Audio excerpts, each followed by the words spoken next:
What's up, guys? How are you? Questions for Bush? Bush, whenever I ask former players about playing at Fresno State, they say it's one of the most hostile environments they've ever played in. Do you have any memories of going into that stadium? Yeah, I think I would agree. I mean, it's an awesome atmosphere. You know, I think certainly in this conference, even when we were back in the Western Athletic Conference, I remember those days of it's everything you want it to be. You know, you sign to Boise State, you want to play in those big-time environments. Obviously, there's nobody better than our fans. You've seen it this year, the advantage that we have when we play at home. But it's a tremendous experience, and we're excited for it.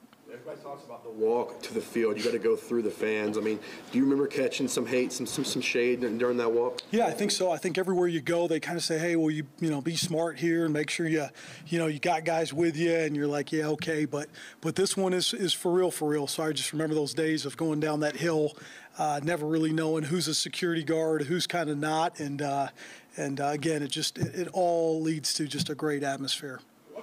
What's this rivalry mean to you guys? I mean, obviously, you guys are always, fighting for the Mountain West title, or back in the day, the Western Athletic Conference title.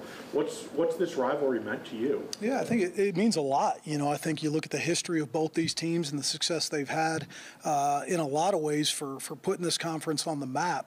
I think it's, as you know, the teams that you're probably the most similar to are the ones you maybe butt heads the most with, but just a tremendous amount of respect for this staff. I was fortunate enough to work with Jeff Tedford in 2016.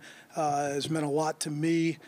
Jethro Franklin's a guy I worked with at Missouri. I've known Pat McCann for a long time. So a lot of respect for this staff, know how good a job they've done, and we're excited for the opportunity. How are you what Madsen is doing right now? And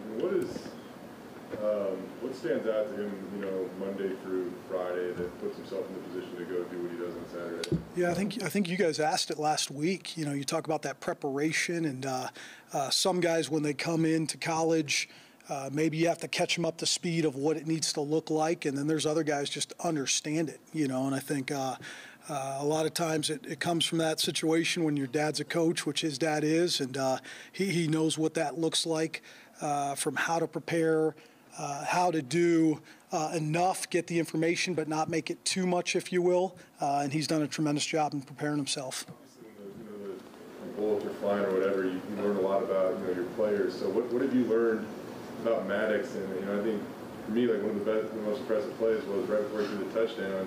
He took off and he took a really big lick, and then he kind of comes back and hangs in the pocket and delivers that ball where it needs to be. So what have you kind of learned about Maddux in the heat of the battle that's allowing you to find a rhythm and consistency with him? Yeah, I think just how resilient he is. I mean, here's a guy that you just got to know during the week probably takes about 25% of the practice reps, and so we've kind of all been there, when you're maybe in that role. So I just can't speak to how proud I am of him. Again, he's not taken every rep, at practice, and for him to go in there and play the way he does and be as efficient as he does speaks volumes about his game. In terms of the two quarterbacks, I think we started to see your vision on Saturday night. It looked way more successful than it had been. Is that kind of how you envision this thing working? Yeah, I don't know. I just think I felt pretty good about it versus San Jose State, and so I just think, again, it just comes back to the execution piece. I think, when we've completely been in on the two quarterback thing, I think starting San Jose State, I thought it went pretty well. We thought it went good against Wyoming. Could have played better versus Colorado State. And I think, again, it's the balance, okay, the rhythm thing. Is it the rhythm thing? Is it the execution piece? Certainly the rhythm of playing two guys isn't going to be as good as one guy, but there's been a lot of statistics as well that we've improved in. So it's that give or take of what are you willing to sacrifice. In terms of Maddux, in the second half, he's obviously getting a majority of the reps. What is it about Maddux in the second half that you trust more over Taylen? I don't think there's any one thing or another. I think the reality of the situation is we go into the games in our minds saying, yeah, it could go either way. And I think both those guys understand that. This is big-time football, and they know that. And somebody's going to have the hot hands. Somebody's going to take care of the football. The thing I'm so proud about with each guy is we've needed each guy in those situations maybe when more of the reps have gone to the other guy to come step in and make plays. And I think that's the thing about both these quarterbacks from an attitude standpoint, that's allowed them to truly be leaders on this team is even when things maybe not going exactly how they want them to, TG's come in when we really needed him to go and make critical plays in the red zone. Maddux came in against Memphis and played really well when he hadn't been out there for a while. So those are just two guys that I think are willing to do whatever it takes for this football team, and I really commend them for that. Can you explore the possibility of Maddux starting? I think we're certainly competing, every day at practice. And again, I just think I think the beautiful thing about both these guys, and I know I've mentioned this, is they're not one-dimensional. I think TG's 9 ball that he threw on the left side there was probably as good a ball as I've seen in a long time. I don't know if Eric even got his second hand up to make that play, So you just look at the things that he can do. Again, we just want to settle him in, get him playing as confident as he can be. Maddux has obviously done some good things, but I do think both of those guys complement each other very well. And it's 3 games in a row where I think Maddux ended up with more snaps, but you kind of alluded to it. How much of that was the fumble that Taylen had to kind of change things there? Yeah, I think look, we've certainly had our issues with turnovers, right, in the last 3 or 4 games, and I think as a play caller, you got to do a great job in not being extremely emotional. I think when we scored on that first drive, we take it all the way down to, I think, the 15-yard line. We're the only ones stopping ourselves, and we lose that ball. There was probably a little bit of an emotional response to that. And but with that being said, again, I really felt like when Maddux got in there, you guys know what it is. I think it was like 12 of 15 throwing at Wise. One of them was the incompletion to Eric on 3rd down. One was a poor call on my part. That was a throwaway. So when you start looking at those numbers, I thought he did a nice job of deserving to stay in there. Talk to Andy about Breezy's growth a little bit, and he's mentioning he does little things like he's learning more about quarterback protection. What have you seen from him, and just how has he grown his game since since the season started, really? Yeah, I always think with a young guy, it just comes back to who he is as a person. And here's a guy that is an extremely talented high school prospect. He humbles himself when he gets to college, and he knows he's got guys like George and Ash in the room. And I'll be honest with you, Tyler Crow's a guy that's been here for a long time and has done a tremendous job in the preparation process. So I go back to those things saying when you come in as a freshman with an open heart and open ears and you're willing to take in all that coaching, whether it's from Jimmy Montgomery or whether it's from the guys in your room, it leads to this kind of maturity. Bush, when you self-scout yourself, everything you've had to work with this year, the quarterbacks, the injuries, what type of job do you think you're doing with this offense? We're just that's always a hard one. You guys are always asking me, how's this player doing? How's that player doing? We're just trying to stay focused. I'm not trying to give you a cliche line. I think it's been an up and down with what you said, right? We haven't necessarily had a game where both the backs have necessarily been rolling. Certainly the quarterback thing has been unique. I think that's one thing that we love about this profession is no year, no week, no game is ever the same. And so I am proud of my offensive staff. I think there's been a lot of different movement. There's going to be a lot of different movement this week as well, and that's what you got to do to do whatever you can to go win football games. Whether it's 3rd down or 4th down, Maddux has converted a lot of big plays for you guys this year. Especially for a guy that's not playing every down. What does it take for a guy to come off the sideline and be successful in a big spot like that? I think it takes a lot. I'm not sure how many quarterbacks have been in that situation. Certainly, again, I've alluded to the practice reps, right? Like there's times where he's out there maybe being asked to do some things where he didn't get that exact look. But again, he prepares the way he needs to prepare. This is not just something that's week 7 and now he's in that position. Ever since I've been here, he's prepared like a starter, and it's important to him, and I think it's a testament to his hard work.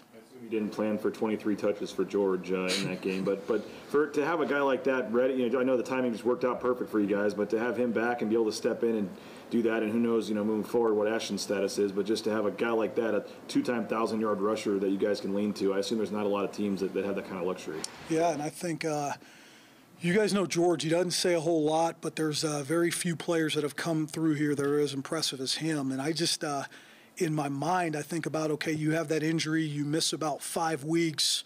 Like, he certainly wasn't at home playing video games during those 5 weeks, even though he knew it was going to be a little bit of a recovery process. So did he surprise me? He did. You know, I think, again, I mean, for him to go out there and we had a plan in place to, if you will, get him back in the mix, get him a couple touches to feel what it felt like again. But for him to go out there and make the plays he did, I mean, that's just it speaks to a guy that handles himself like a pro. You just kind of answered that, but I talked to you on the Blue before the season started, asked you who the guy on offense is that is the epitome of a Bronco, and you said it was George Jelani. Why is that, and at what point in time did you guys realize, like, you were going to have to go with him on Saturday and the pitch count was out the window? Oh, man, early. You know, I think there were some things maybe bugging Ash even leading up to that game, and I just felt, you know, probably it was about that first drive where him and I got on the phone, and he was like, "Hey, I'm not feeling like my normal self." To the question of George and what epitomizes it, I just think his, you know, he's one of those guys whose actions have just always spoken so loud. You know, he doesn't say a whole lot, but it's a professional approach. It's that blue-collar mentality. I think certainly when he even just got back to practicing with the offense, it's like everybody else took their level of play up. You know, I think it's a guy that understands the importance of practice execution equals game day reality. He understands taking care of the football. And so I just, you know, that's one of those guys you'll take year in and year out every day of the week. So.